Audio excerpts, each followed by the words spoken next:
What's going on, guys? Welcome back to another case study. Apologies for the lack of studies lately. Obviously, like we've been discussing in the Discord, there hasn't been much opportunity the last 2 weeks to get to say the least. So obviously, when there's not a lot of opportunity, there's not going to be a lot of content to make, right? But just had a beautiful trade closed out on NOS. A trade of the week, in my opinion. Gorgeous. I took about I took it on Thursday and then closed it out on Friday in New York. So I held it for about a day ish. So not bad at all. But yeah, we can start off here on the higher time frames on NOS. I did rewind it a little bit so I can kind of paint that picture with you guys of why I took the trade. But yeah, okay. So what I've seen this is on the daily. So this high has bumped its head into this high once, and then also again over here in this area. So I had this area as possibly a buy target, right? Because we respected it a couple of times, moved away once here, twice, okay? And I also saw, I hopped on the weekly, right? This is the beginning of the week. I saw a weekly candle, weekly high, low and high. Okay, so I just marked that, I marked that out to see maybe if this lower high could get ran. And then obviously we dive into the lower time frames to see if it all makes sense, right? So just like this. All right, perfect. What do we see now? Okay, so I marked out the weekly high, marked out the weekly low, just like this. And then this black line is from that high in the past. Now on the 4 hour, what I can see is we have respected this low on the left, okay, and moved away. Now look, we even got this little BOS in the market, and then we respected this area and moved away. So this tells me we're starting to build lots of liquidity below this low. So as shown to you guys in the forecast section, I sent this out maybe Tuesday, I believe. So about 2 days before the setup came along. But I mentioned I want to see price below this low. Okay, and after we take this low out, possibly see some sort of move back to the upside. Okay, because we're starting to leave this liquidity at the upside as well. So run the lows, attack the highs. Okay, very straightforward. I believe Wednesday was the day we took the lows, so we'll skip over. Perfect. Skip a little bit less, just like this. All right, cool. So Wednesday, we spiked the lows, and just like I was speaking about, look how clean it is for us to run all the way back up to the highs. All right, me saying that this move from high to low was false. Okay, the objective behind the sell-off was just to sweep out all this buyer liquidity. Okay, simple stuff. So went on to the lower time frames. This was Wednesday. Okay, so let's skip a little bit further into New York on Thursday, because that's when I'll be trading this kind of pair, or sorry, any pairs to say the least, is usually just in New York, right? Let's mark this out.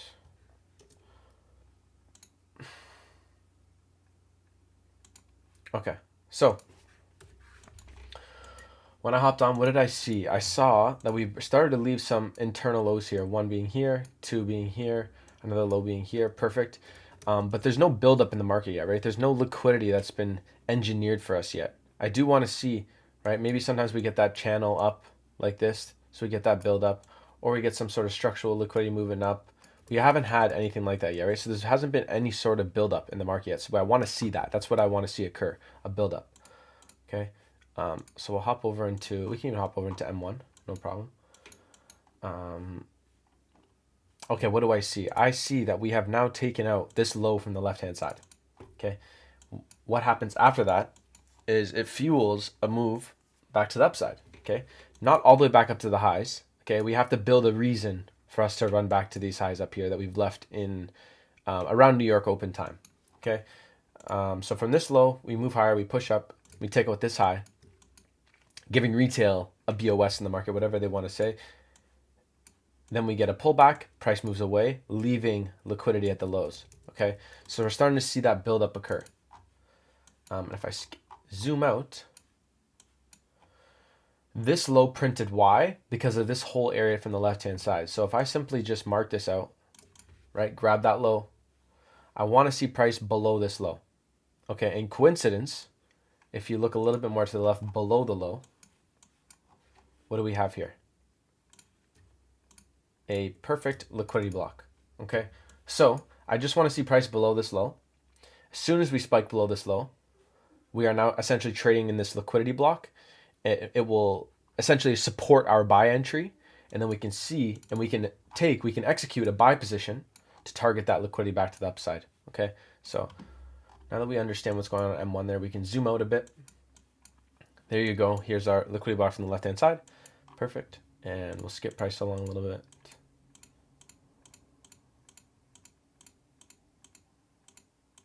Look how we've now engineered even more liquidity to the upside here. Perfect.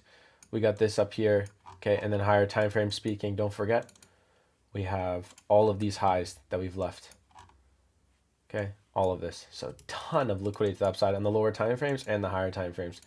Just hinting to us that we should be going long. Okay. Let's mark this back out. Okay, cool. So we go short. Perfect. As soon as this low is taken out, this is now a buy position, just like this. Stop will go below the liquidity block. Simple stuff. And targets, boom, just like that. Okay, we'll go to M1. Now, if you look at the timing, 11:50, so it's 10 minutes before an hourly close as well. Pretty sure we come back, spike out. So new hourly candle opens up right here at noon, 12 o'clock, which tells me this is an hourly low here. So I'll remove this vertical line, and I'm pretty sure we come back to spike it, boom, and then go long. Perfect. At this point here, as I saw price start moving back to the upside, I did wait for, okay, cool, that we took out this high here. Now I am managing my position. What do I mean by that? I am rolling my stops, okay, below this low. We are well in profit. We just took out an internal high. So if price does want to go bearish, it's going to attack this low, okay? That's if it wants to go bearish. If it's going to continue bullish, obviously we're going to get bullish price action to the upside. But if we are going to go bearish, it's going to attack this low. So I cover my stop below the low. And if it wants to come down and take me out, it's a reduced risk stop loss, which I'm fine with. And then it'll take me out and continue short, whatever it is. But obviously I was very keen on price movement to the upside. So let's see what happens here. There was a pullback entry given to us, and I'll show you when and where.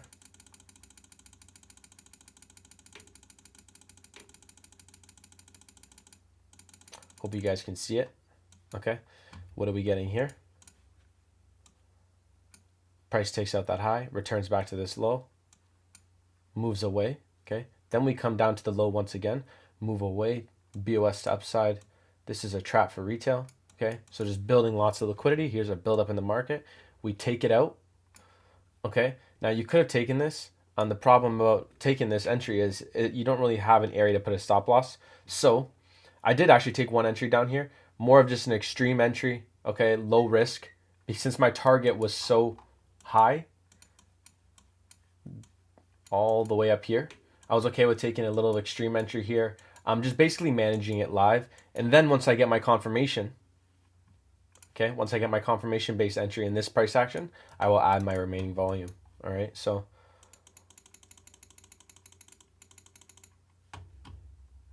we'll go on to, let me clear this. Oops. Clear this up a little bit. Okay, so we spike this low. Perfect. We want to see price trade back up to the high. Continue along. There's an entry there. Anywhere below this low. Just like this. Since this is a liquidity block, it should get respected, right? So we tackle that internal. Then we trade into this liquidity block.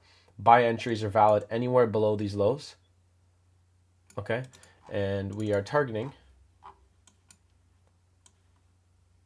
highs. Okay, so there is pullback entries available to take, and we kind of screw around for a little bit, and then we'll go to the higher time frames just so we can play this out a little bit quicker.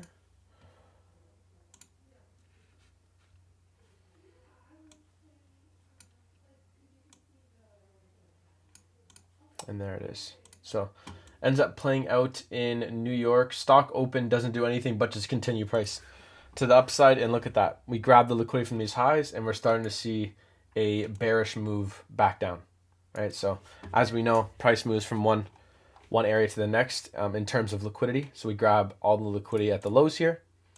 Once we take that, it's just an easy read back to the highs, right? Think about it. The lows are taken, guys. Keep it as simple as possible. Lows are taken.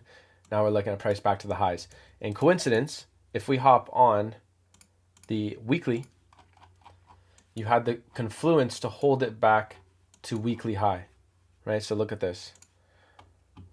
Weekly low taken, target weekly high, just like that. If I have this visible, so look at this. There is your weekly range.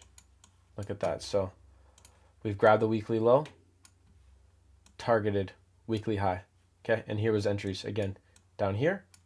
And then pullback entries, I believe, were somewhere in here. But yeah, super clean. But like I said, guys, keep it as simple as possible. We're bullish on the higher time frames. We want to see price continue to the upside. We waited for a build up to the lows, take it out, trap the buyers, and we just continue back up. Okay, simple stuff. But yeah, I hope you guys enjoyed this, and I'll see you on the next one.